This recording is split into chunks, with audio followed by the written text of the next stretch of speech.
Bueno, ¿por qué es tan importante la creatividad? Arranco yo y después ustedes hacen preguntas.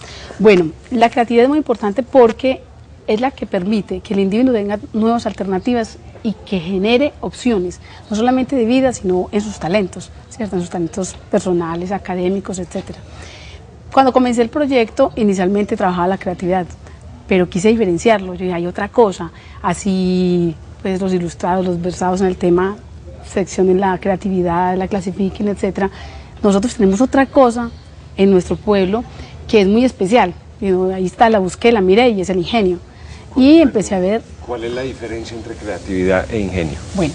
Sí, yo siempre la había considerado como casi que lo mismo, casi sinónimos, ¿ah? A ver. Ya, les voy a poner un ejemplo.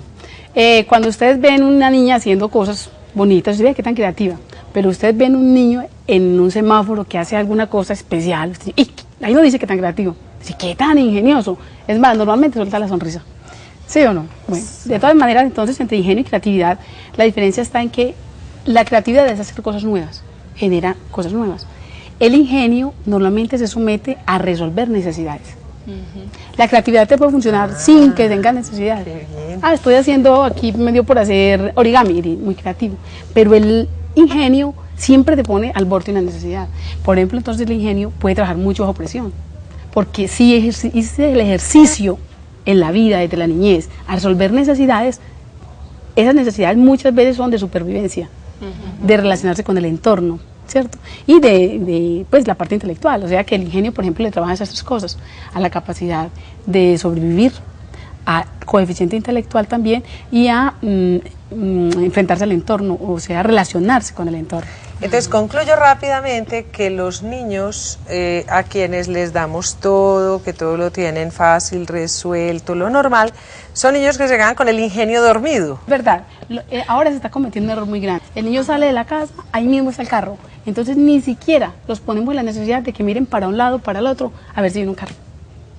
Porque ya, entonces el niño, por ejemplo, si salimos con él a un lugar donde se ha transitado, el niño no se va a desenvolver muy fácil, porque no ha tenido esa necesidad constante, diaria, para solucionarla. ¿Qué pasó? Ahí nosotros formamos muchos creativos. Un creativo se puede formar en la mesa. A ver, ¿cómo es eso?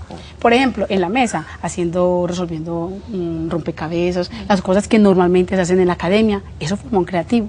Pero el ingenioso hay que ponerlo en el mundo. Porque es que el ingenioso en el mundo, él tiene que actuar en el mundo real, en lo que está, para poder resolver las necesidades de vida. Mira, casi que ponerlo a sufrir para que resuelva. No es quien haya tenido mucha necesidad de resolver cosas por sufrimiento es muy ingenioso. Claro. Porque es que es su vida. O sea, y no solo eso, sino que valora lo simple, lo sencillo, le saca gusto a lo que hace. Por ejemplo, mis hijas, yo me quedo aterrada, gozan con estas cositas de los papel higiénicos, los tubitos, cuando se desprenden. Una vez le pusieron tarea a mi hija que llevara un rollito de esos de papel higiénico. Y yo, brutas, no tengo, pues tengo que desenvolver todo un rollo para poderlo que yo lo lleve al colegio para la tarea. Sí. Y desde eso me quedó que en la tarea mía, de que cada vez que sacaba un rollo, lo guardaba. Y a ratos las mías sacan eso y se ponen a ser creativas con esos rollitos. Eso es ingenio, eso es creatividad. Bueno, si le da más aplicaciones, llega el ingenio. Eso no es creativo. Si por ejemplo dice, mamá, yo voy a hacer unas sorpresitas para mi cumpleaños y le vamos a poner en este papel higiénico, ahí empezó a ser ingenioso. O sea, no, es que el ejercicio de la creatividad es muy importante, sí. Y es más, sin creatividad no hay ingenio, pero el ingenio asciende porque, por ejemplo, no solamente en el caso del ejercicio que te colocaba, de que si para su cumpleaños hace sus sorpresas ahí puede estar generando una empresaria. ¿Cierto? ¿Cuánto nos ahorramos porque no tuvimos que ir a comprar allí las sorpresas, etcétera, sino que, y más todavía, el autoestima que surge en esa niña porque sus amiguitos se llevaron lo que ella hizo, es producto de su ejercicio. Bueno, pero yo sí te quiero preguntar algo, ¿y cómo desarrollamos el ingenio en los niños? Bueno, porque si no los podemos claro, tirar a la calle. Claro que hay para que le mate un carro. Pero como que en la casa de manera práctica, ¿qué nos puede recomendar? Bueno, vea. Sin ponerlo a pasar trabajo. Sin ponerlos a sufrir, como dice el papá por aquí. Hay que pasar trabajo. Definitivamente hay que pasar trabajo. Lo que pasa es que no nos podemos exagerar, ¿cierto? En el ejercicio del trabajo. Hay trabajos de trabajo. Entonces, lo más importante lo hacen los papás, definitivamente. El papá, con el ejemplo. Si el papá ve que necesitan colocar un cuadro y ni siquiera pues pone un clavo, el niño nunca va a detectar una necesidad en la casa. Sí, si el niño ve, aquí necesitamos un cuadro, y entonces el papá empieza a indagar, o la mamá, no tiene que ser un ejercicio pues exclusivamente masculino. Ve con qué colocamos ese cuadro, qué le podemos poner, presente las diferentes alternativas. Sí, todo no tiene que ser comprado en un almacén de cadena, en la casa que tenemos. El niño hizo algo bonito en la guardería, eso no se puede quedar guardado. Eso hay que tener un muro en donde usted exhiba las cosas del niño. Pero ¿cómo vamos a exhibir? ¿Para qué vamos a exhibir? O sea, que las cosas siempre tengan una finalidad, porque el ingenio tiene mucho que ver, por ejemplo, con la relación con el entorno, de resolver las necesidades del que está alrededor mío, ¿sí? No solamente las mías, sino alrededor. Entonces, igualmente, en el carro, vamos en el carro, ven, allí hace falta un semáforo, ¿por qué hará falta un semáforo? ¿Cierto? Entonces el niño empieza a indagarse, a cuestionar, ve, si hace falta un semáforo. Si hubiera un semáforo aquí, a lo mejor no se chocarían tanto los carros, porque siempre que pasamos por aquí hay vidrios, que se quebró. Entonces, ese ejercicio lo tiene que hacer un adulto. Pues el niño desarrolla muchas cosas, pero hay cosas. Es bueno hacerle preguntas a los niños, crearle como esa inquietud. Sí, y como situaciones problemáticas para ver cómo las solucionaríamos, ¿Qué piensa? ¿no? Y que aporten respuestas a la solución. Otra cosa, y que permitan que él se asombre, porque la capacidad de asombro los niños la están perdiendo. Primero, con tanta televisión. ¿Eso cómo se hace? ¿Cómo les hacemos? Verdaderamente la capacidad de asombro, lo mejor para trabajarla es la naturaleza. La naturaleza, las leyes de la naturaleza, pues en todo su sentido, en toda su belleza y su esplendor. Y de una vez aprovechar ahí el gusto por Dios, el amor hacia Dios, porque de todas maneras, pues ahí está plasmado.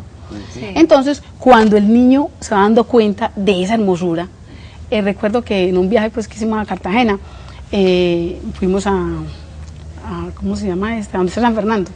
Y cuando veníamos había mucha oleada. Entonces mi esposo siempre estaba tensionado con los niños. Uno sabía nada, el otro no. Sí, en Cartagena. Sí. Ah, bueno, cuando se hace pues ese viaje, todo ese recorrido. Y bueno, ese mar. Y entonces mi niño empezó, ay mamá, este mar. Y entonces él también empezó pues ahí con sus susticos. Yo no tengo que bajárselo porque nos daña el viaje a todos. Entonces, mi amor, imagínate Dios qué tan poderoso. ¿Cómo mueve este mar? Entonces, ¿y cómo llenó esa piscina? Te acabas de imaginar cuánto se demora en llenar la piscina en la urbanización. Imagínate cómo llenó, cuánta energía gasta en mover las olas, sino más para mover la piscina un poquito ahí, para usted poder nadar, ese motor tan grande, etcétera. Ahora, ¿cómo será eso? Entonces, fíjense que en ese ejercicio, que lo hace un adulto, sin quitarle la imaginación al niño, de una vez aprovecha uno el amor a Dios y todo el cuento. Entonces él, uy sí. Y entonces él sigue pensando y después me hizo preguntas al respecto. Pero entonces fíjense, por ejemplo, que no pierde su relación con el entorno, lo observa, ¿cierto? Se inquieta. Por ahí derecho está el gusto, por ejemplo, por la ciencia, por la investigación. Pero cuando, por ejemplo, un niño empieza a indagar y el papá le sale con una respuesta pues tú, cortante, corchadora, es más, le da la respuesta ahí mismo, mamá, ¿y cómo estás en las nubes? Ahí mismo le dice cómo era el proceso físico, en vez de ponerlo de ambular, qué pasará. Nosotros hicimos el ejercicio, por ejemplo, en la Casa del Ingenio, recuerdo, que cómo se forman las nubes. Y un niño dijo, Coca-Cola, shh. Entonces, que el spray de la Coca-Cola. Otro que cogían el humo del cigarrillo y lo hundían, que el hielo que lo derretían y se le da el humo. Bueno, hay muchas alternativas, pero déjesela que se la disfrute, que se las goce, sobre todo pequeño, porque cuando ya llega a la academia, eso es parte del ejercicio, pues, de la educación formal. ¿En qué edad se desarrolla la creatividad específicamente? Y el ingenio. Ah, un momentico, ella me hizo otra pregunta que tiene que ver con el ingenio. Que si el ingenio se le pierde a uno, el ingenio no se pierde. De pronto el que muchas veces le queda guardada la creatividad. La creatividad puede ser un ejercicio, la creatividad puede ser heredada. Si por ejemplo en mi ancestro hay músicos, pues es muy normal que yo tenga ahí mi gotica de música, ¿cierto? Y me permitirá, una inteligencia musical muy grande que me puede hacer prosperar, crear, etc. Pero la tiene que desarrollar. Ah, sí, la tiene que desarrollar. Se puede quedar dormido, pero ahí lo tiene. El ingenio no, el ingenio se coge en la vida. Si usted nunca tiene necesidad de resolver. Pero todo el mundo puede llegar a desarrollar ingenio. Todo el mundo, porque es que en el mundo nos enfrentamos siempre a resolver necesidades. Cuando nosotros quitamos esas necesidades que hay que resolver, es cuando disminuimos la capacidad para que ese individuo sea ingenioso. En cuanto a la edad, que es la pregunta que ella hace, durante, pues la niñez es muy especial, definitivamente para desarrollar el ingenio o para opacarlo, pues. Pero también se puede desarrollar más antes. Lo que pasa es que cuando se está adulto uno recoge la semilla que sembró. Si usted no sembró nada pequeño, pues no espere que va a recoger muchas cosas, no espere. Pero y definitivamente los padres son trascendentales. Ahora hablabas de que jugabas basquetbol con tus niños.